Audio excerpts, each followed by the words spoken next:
Nou hierdie boek is geen ander as Hell of a Country deur David Cornwell. Nou, Hell of a Country deur David Cornwell is 'n fiksieverhaal wat gebou is op die werklike skermmoordsaak van die vroeë 1970s in Suid-Afrika. Die roman volg hoofsaaklik 3 karakters.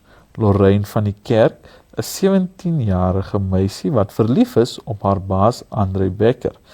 Andre self, 'n ortopediese tegnikus wat weier om sy vrou Sonet vir Lorraine te verlaat, en Alfie Geemoy, 'n man wat na 'n ongeluk sy been verloor en afhanklik raak van Andre se kundigheid vir 'n prostesie. Nou, Lorraine se obsessie met Andre en haar jaloesie teenoor sy vrou dryf die verhaal vorentoe en bring die vraag na vore of liefde ooit 'n regverdiging kan wees vir geweld of selfmoord.